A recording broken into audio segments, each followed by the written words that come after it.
Programa ABC do Espiritismo, com Sérgio Vilar e André Luiz Vilar. Queridos amigos da TV Mundo Maior, mais uma vez estamos iniciando o programa ABC do Espiritismo. Hoje você já está percebendo, temos um convidado especial.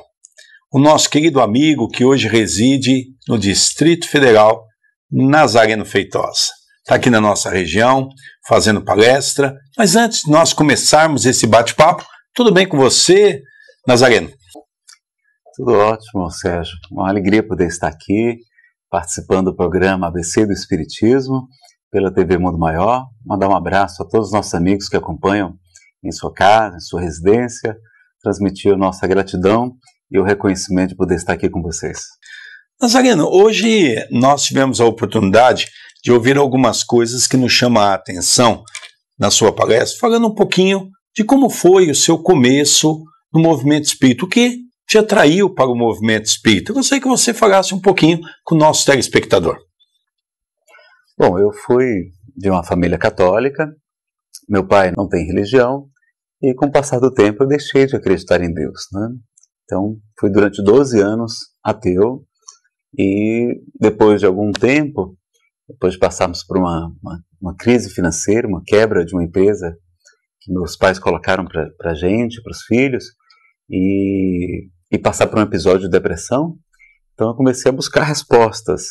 E foi naquele momento de aparente fragilidade, né, que a gente está mais aberto por um pouquinho do nosso orgulho, nessa cegueira espiritual muito grande, e aí comecei a buscar respostas. E curiosamente, eu tinha uma tia que morava em Fortaleza e ela gostava muito de cartomantes. E ela disse, não, tem uma moça aqui que é extraordinária, vem aqui para você saber se vocês vendem a empresa, se vocês fecham, o que vocês fazem. E eu estava lá desesperado, disse, não, vamos. E quando fui a Fortaleza, então, fui conversar com essa moça. E ela disse, por que você veio aqui? Você não acredita nem em Deus, por que você vai acreditar em mim? Eu já fiquei surpreso. E aí eu não falei nenhuma palavra, e ela falou detalhes da minha vida, assim, com coisas muito impressionantes. Né? O fato de eu fazer 3 faculdades, na época eu tinha feito 3 faculdades, etc. Ela fala nomes de pessoas, detalhes sobre meu pai, sobre a família, sobre a empresa, que eu saí de lá atordoado. Eu disse, olha, ou existe telepatia, essa moça está captando meu pensamento, o que não explicava porque ela estava falando de coisas que eu não sabia, coisas do futuro, ou tem algum espírito falando para ela, né? E quando terminou, eu perguntei, fulana, e qual é uma religião boa para mim? Ela é espiritismo. E coincidentemente eu estava namorando com uma moça que era espírita, e ela então me sugeriu, eu perguntei, você tem algum livro de Allan Kardec? Ela foi me deu alguns livros, e então eu fiquei encantado. O primeiro livro que eu li foi o Nós e o Mundo Espiritual, da autora finlandesa chamada Sara Nosiainen.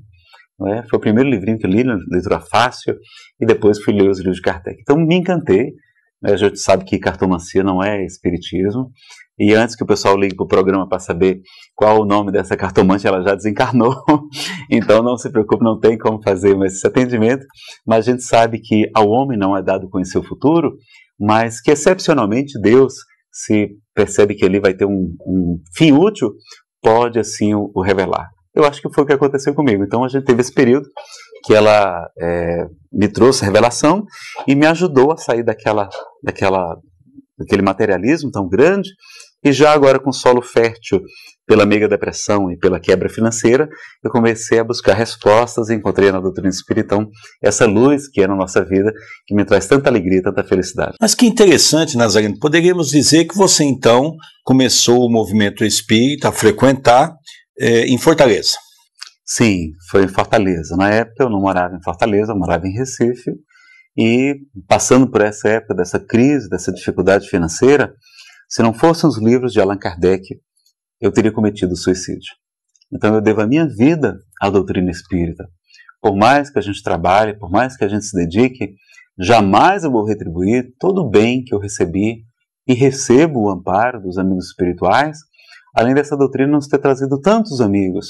Onde a gente vai, que a gente pode fazer palestras, que a gente dá aulas, não é, de estudos tematizados da doutrina espírita lá na comunhão, a gente conquista amigos, não é? Tem aquele apoio, não é? tão bacana, tem as vibrações dos amigos, então tudo isso é motivo de muita alegria, não é? Nos trouxe de uma coisa que era um momento difícil, um momento de depressão e de quebra financeira, me trouxe grandes alegrias. Então é quando eu sou forte e estou fraco, e quando estou fraco é que sou forte, como Paulo nos ensina. Às vezes a gente precisa desse momento de chacoalhão para despertar, porque nós estamos muito distraídos. E Jesus nos fala que no final dos tempos muitos estarão distraídos. Então a gente está ocupado com o consumismo, com a novela, com o futebol, com as notícias, com o trabalho, e a gente muitas vezes está esquecendo daquilo que é mais importante. Então, lembrar do que ele nos dizia, né, desde há 2000 anos, buscai primeiro o reino dos céus e a sua justiça, e tudo mais vos será acrescentado. Então, primeiro, não só, mas primeiro, a nossa espiritualização. Tem uma palestra, Nazareno, que eu gosto muito, quando você fala de Jesus, você fala uma questão que todos repetem, que é a questão do problema. Você passou por um problema financeiro, com referência ao pai, não é, da empresa que faliu, você nos contou um pouquinho da depressão, mas você dá uma visão fantástica em cima de Kardec. Gostaria que você repassasse também para o nosso telespectador essa visão magnífica que o Espiritismo tem, principalmente nesse momento que nós falamos que temos crise, tudo é problema, tudo é dificuldade. Gostaria que você falasse um pouquinho sobre isso. Pois é, Sérgio. Quando a gente conhece a doutrina espírita, a gente se encanta com seus postulados. E então eu costumo dizer que nós, espíritas, nós não temos problemas, nós não temos crises, não temos dificuldades, não temos limitações, nós temos desafios evolutivos. É muito mais chique, muito mais otimista, não é? Então, em vez de reclamar do marido, da esposa, da sogra, da nora, do filho, do trabalho, etc., a gente fala assim: fulana, você não sabe o tamanho do desafio evolutivo que tem lá em casa, nessa encarnação. Eu devo ser um espírito muito nobre, para Deus ter me confiado uma missão tão difícil e tal, e a gente sai daquela postura de vítima, de coitadinho, e vai assumir o papel de protagonista da nossa própria história. E está lá no Evangelho segundo o Espiritismo que os espíritos atrasados são instrumentos para a nossa elevação.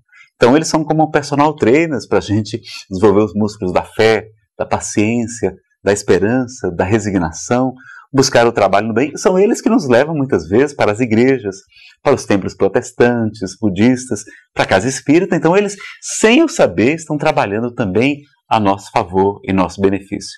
E também, em vez de falar que estou com depressão, eu não entro mais em depressão. Eu entro em reflexão, que é mais chique também, não é, como nos ensina o nosso querido Divaldo. Ou então eu digo que estou romântico, porque eu descobri que aqueles poetas do passado, aqueles escritores, aqueles pintores, literatos, dramaturgos, muita gente boa do passado, na verdade tinha depressão, mas como não existia essa palavra, a palavra depressão é uma palavra recente, eles eram chamados de românticos. Então eu não digo mais que estou com depressão, eu digo que estou romântico. Olha, esses dias eu estou romântico e tal, mas vai passar, porque tudo passa e isso também passará. Então a gente passa a ver a vida com outros olhos, da esperança, e que a doutrina espírita nos proporciona, e eu acho que devemos nos nutrir sempre, como o nosso querido Chico, sempre com muito bom humor, com muita leveza, brincava. Chico, como é que você está bem? Olha, eu estou ótimo.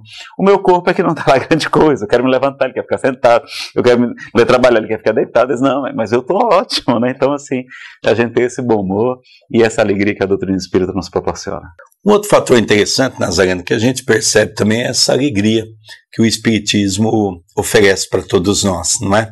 Esse otimismo, é olharmos o mundo com outros olhos. Em síntese, seria isso, não é? Kardec tem um item no Evangelho segundo o Espiritismo chamado do ponto de vista espiritual, do ponto de vista espírita. Toda vez que ele se via diante de alguns desafios evolutivos aqui na Terra, não é? Algumas questões, ele se abstraía, se colocava do ponto de vista que nós realmente somos, de espíritos imortais, indestrutíveis, né? Nós somos espíritos, nós somos como o Superman, como as supermoças, a gente não é ainda indestrutível, nós somos imortais, que maravilha, né? Eu sempre quis ser o Superman quando era criança e tal, e aí você saber que você é um espírito imortal, filho de Deus, nós somos divinos, porque nós somos filhos de Deus, não é? Então a gente ter aquela consciência que está transitoriamente usando uma roupa, né? um corpo que é uma roupa, e que Deus vai nos dar quantas forem necessárias, nessa escola de aprendizado, de desafios, para que a gente desenvolva realmente nossas potencialidades divinas, para que todos nós um dia sejamos anjos, sejamos espíritos puros, ministros do nosso Pai, trabalhando em favor de toda a criação. Vamos falar um pouquinho para nós terminarmos esse primeiro bloco? Bom, saiu de Fortaleza e foi para Brasília, seria isso?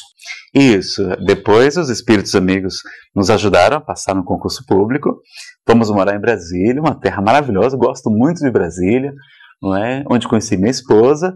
E lá estamos, não é, trabalhando, ajudando na Comunhão Espírita de Brasília, colaborando um pouquinho também na Federação Espírita do Distrito Federal, que é afiliada à Federação Espírita Brasileira, e dando a nossa colaboração, o que a gente pode fazer, né, com muita alegria em todos os corações. Inclusive, eu queria que você falasse um pouquinho, Nazareno, porque quem não conhece, nós já tivemos a oportunidade de ver alguma coisa e logicamente, acompanhar a Comunhão Espírita de Brasília é uma coisa muito grande. Gostaria que você falasse um pouquinho, só para que o nosso telespectador possa ter uma pequena ideia, o tamanho dessa obra que é a Comunhão do Distrito Federal.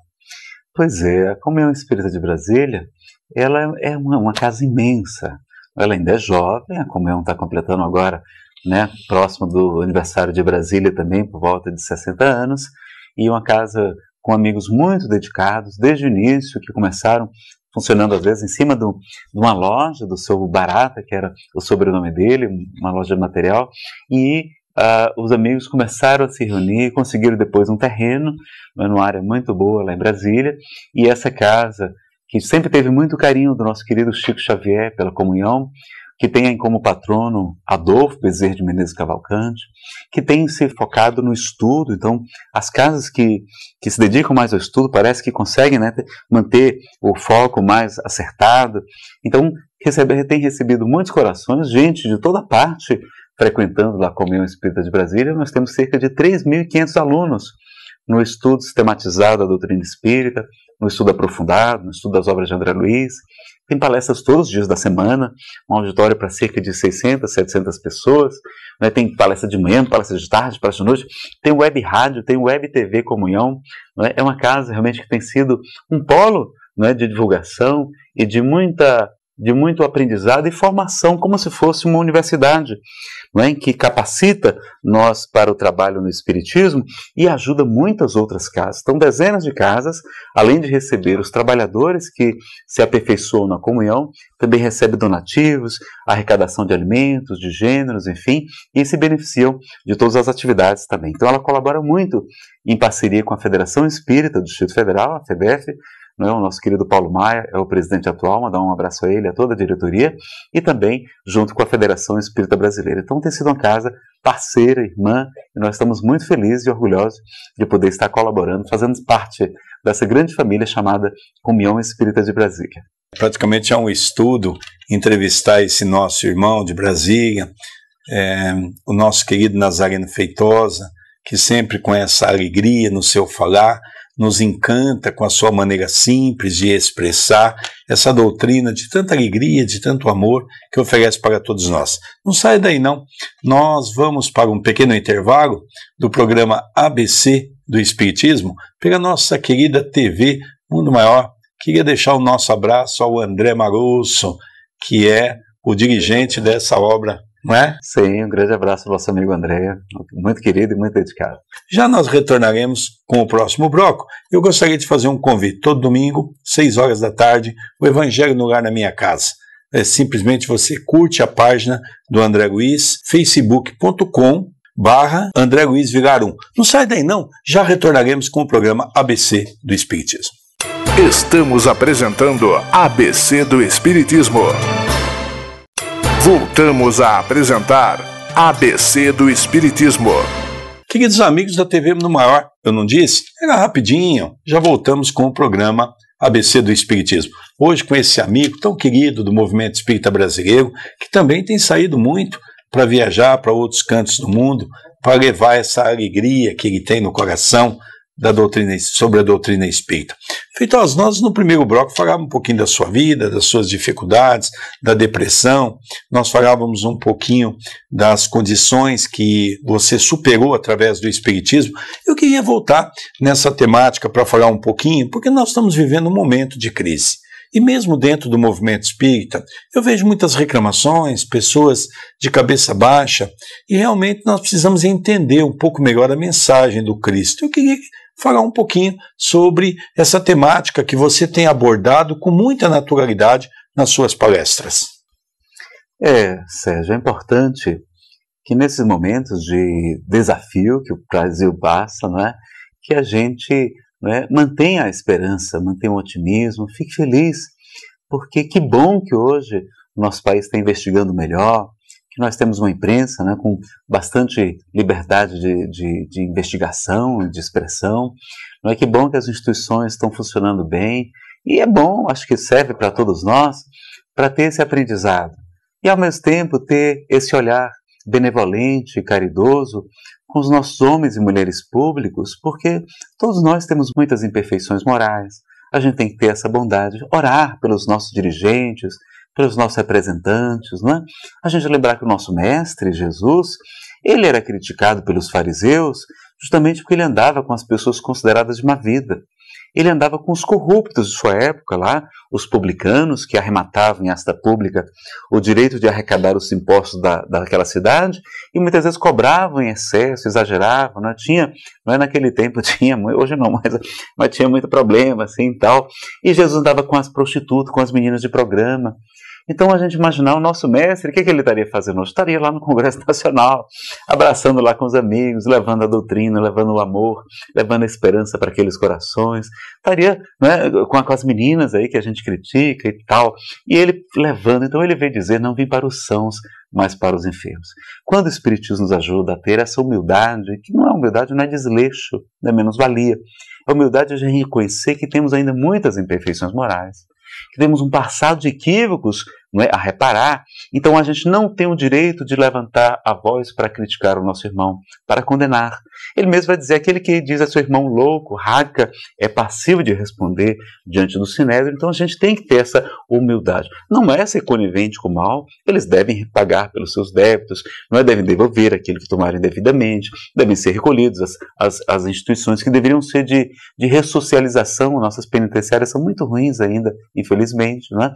E a gente ter essa consciência, mas a gente ter a vibração. Quem lembrou de orar pelos nossos políticos? Nós temos que orar por eles, pelos dirigentes dos países. Nós estamos lá com ameaças, não é? Na Coreia do Norte. Vamos vibrar por aquele dirigente, por todos os seus seguidores, para que a gente consiga ter mais paz, mais esperança, melhoria no mundo inteiro. E a gente faça a nossa parte, que a gente colabore votando melhor, que a gente divulgue o bem e que a gente seja aquela pessoa a falar a palavra boa, que evite naquelas rodas de maledicência, de tristeza, de desânimo, está colocando mais lenha na fogueira. Mas não, a gente leva, não, mas olha, Deus fez uma colaboração tão interessante, é tão inteligente, aquela pessoa, quando começar a trabalhar no bem, porque os maus de hoje, diz Emmanuel, serão os bons de amanhã. E quando o Chico pergunta o que era um criminoso, Emmanuel vai dizer, Chico, criminosos somos todos nós, quando alguém descobre os nossos crimes. Então todos nós cometemos crimes diante da lei de Deus que passam despercebidos, mas quando alguém descobre, então nós nos tornamos, entre aspas, então somos todos ainda criminosos. Então a gente tem que dar esse desconto, ser benevolente para com todos, para os bons e para os maus. Assim como nosso Pai faz nascer o sol sobre bons e maus e chover sobre justos e injustos. Precisamos sair daquele marasmo, daquela tristeza, daquela onda de pessimismo. Allan Kardec, no livro Obras Póstumas, e também ele estuda sobre a fotografia e a telegrafia, que seria a transmissão do pensamento. Ele vai mostrar que, como se a gente soubesse como os nossos pensamentos influenciam a nossa coletividade, nós seríamos muito mais responsáveis com os nossos pensamentos. Então, a gente deve estar vigiando o pensamento, vigiando o verbo, não é? E estar nutrindo sempre pensamentos de amor e de esperança para esse nosso país que tem uma missão tão bela de ser o coração do mundo, a pátria do Evangelho. A gente vê também, Nazareno, dentro dessa colocação fantástica que você faz, o Evangelho, então, relata para nós, não é, o mundo primitivo, que foi o início no planeta Terra, depois o mundo de provas e expiações, que nós estamos hoje, estamos para entrar no mundo de regeneração, depois os mundos felizes e os mundos ditosos. Nós vamos buscar em nosso lar, por exemplo, a configuração magnífica do sistema político, do governador e os seus ministros na mais pura harmonia, realmente trabalhando intensamente pelo próximo. Nós estamos vendo hoje, você mesmo comentou, toda essa modificação. Dá nitidamente para perceber que nós estamos saindo do mundo de provas e expiações para o mundo de regeneração. Seria mais ou menos isso, não é? A gente está nessas convulsões sociais, são necessárias para a gente despertar, e esse processo é um processo gradual, tranquilo, não é? A gente tem não é uma data específica, um dia que vão acontecer cataclismos. Não é? Kardec é muito lúcido em nos falar que é uma revolução moral, que aqueles, né, ela traz uma comunicação das senhoras M e T em estado sonambúlico, dizendo que aqueles que vos anunciam sinais nos céus, estes vos enganam. Para a gente saber realmente essa transição, basta olhar ao nosso redor. A mudança na civilização dessas crianças diferentes, enfim, uma nova geração vai surgindo com novos ideais, com novas propostas, e a gente vai assistindo essa transição gradativa. Em alguns países ela se opera mais rápido, e outros ainda um pouco mais lento, não é? Há muitos espíritos que não têm mais autorização de reencarnar na Terra, nos ensina Chico Xavier, diz que desde a Segunda Grande Guerra Mundial, muitos espíritos, ele teve notícia que não tem autorização de reencarnar. E a gente sabe também, como ensina André Luiz, que é necessário limpar os umbrais da Terra. Então, não é? Estão reencarnando espíritos ainda muito atrasados, que precisam ainda, talvez, dessa última oportunidade, não é? E eles, em contato com os mais ou menos bons, porque ninguém é bom ainda completamente, né? Eles se melhoram, eles se ajudam, não é? Eles aprendem com o exemplo dos bons.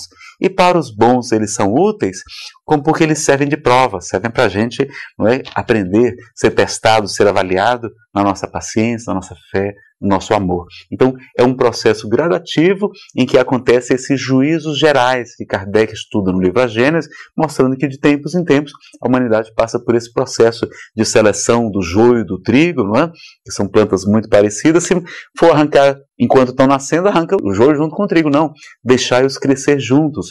Mas ao final, na época da colheita, arrancai o joio aos molhos, ou seja, aos montes, né? Porque já dá para separar o que é trigo, o que é joio. E a gente sabe que uma coisa que nos tranquiliza muito é que Jesus estabelece um único critério para a salvação. Então, lá no capítulo 15 do Evangelho segundo o Espiritismo, no item de que precisa o Espírito para se salvar, Kardec traz aquela citação de Jesus, dizendo que o Filho do Homem retornará em toda a sua glória, em todo o seu esplendor, passará à esquerda aos bodes e à direita às ovelhas, e ele estabelece um único critério para saber quem vai passar à esquerda, ou seja, aqueles espíritos endurecidos que não vão mais continuar reencarnando na Terra, daqueles outros que vão poder estar continuando reencarnando na Terra e nas colônias espirituais aqui mais felizes, não é? Que vai se tornar um mundo muito melhor, um mundo de regeneração. E ele pede só uma coisa, ele pede somente caridade.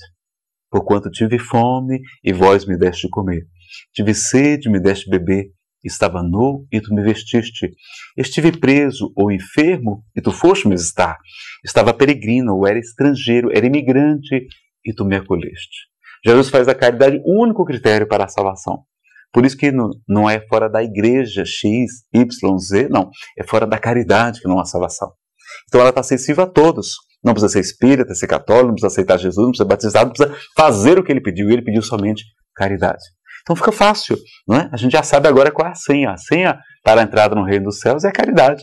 E o Espiritismo nos acrescenta ainda que caridade também é benevolência para com todos, ser bom para todos, indulgência para com as imperfeições alheias, para um desconto no defeito do próximo, né? Clemência, indulgência e clemência. E o perdão das ofensas, né? Além da caridade da divulgação.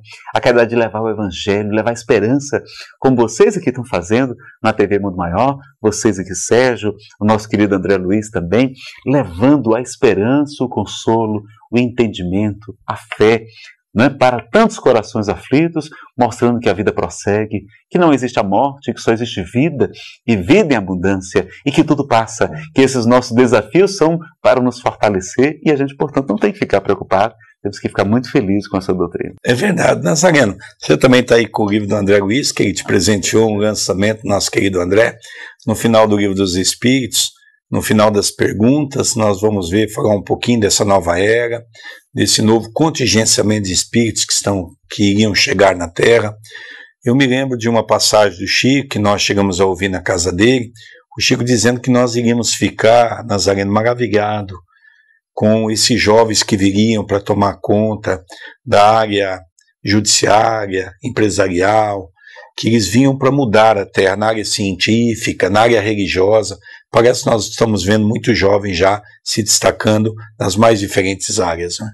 Sim, e muitos talentosos, muito dedicados, inclusive no movimento espírita, né? O nosso querido André Luiz Vilar é um exemplo, né? Um rapaz muito novo, muito dedicado, né? Que bom que tem um exemplo do Sérgio para poder seguir, da Soraya, sua mãe muito querida, a família muito amorosa, a Graziela, né? A esposa dele, enfim, uma turma ótima lá do centro. Então, né, parabenizar e estimular que os nossos jovens também se dediquem também, participem da Casa Espírita, não é?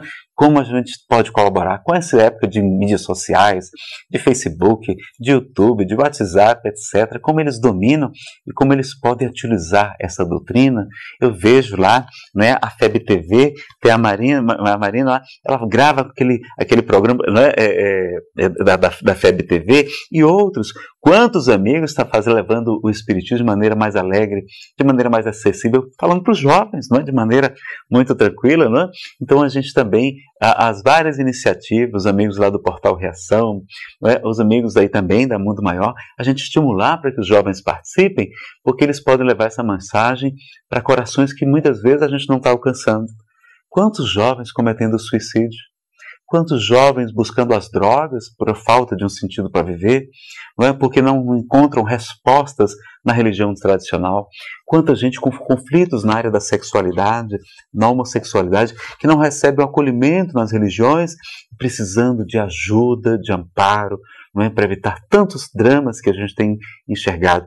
Então é importante que a gente tenha espaço na Casa Espírita, espaço na divulgação do Espiritismo, no trabalho das mocidades, não é? Que as federativas, que as instituições abram espaço para os jovens, porque eles são muito talentosos e vão poder ajudar muito e levar essa mensagem também através da música, do teatro, do cinema, da TV, do Facebook, etc.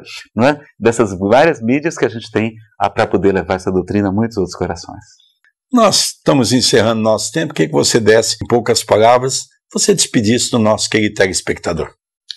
Bom, meus amigos, eu quero só agradecer a vocês pela audiência, parabenizar o trabalho da TV Mundo Maior, agradecer àqueles que nos ajudam, que são amigos do Clube da Boa Nova, que ajudam, né, a gente a formar essa grande rede de solidariedade, de levar o Espiritismo para muitos outros corações. A gente tem feito Espiritismo só para espíritas, na Casa Espírita, e é muito bom a gente poder levar para fora da Casa Espírita, sobretudo para essa grande rede via satélite ou pela internet. Então, que estejam sempre conosco, que Deus abençoe os nossos melhores propósitos e que Ele esteja sempre em nossos corações. Nós encerramos o programa ABC do Espiritismo. Um forte abraço e até a semana que vem.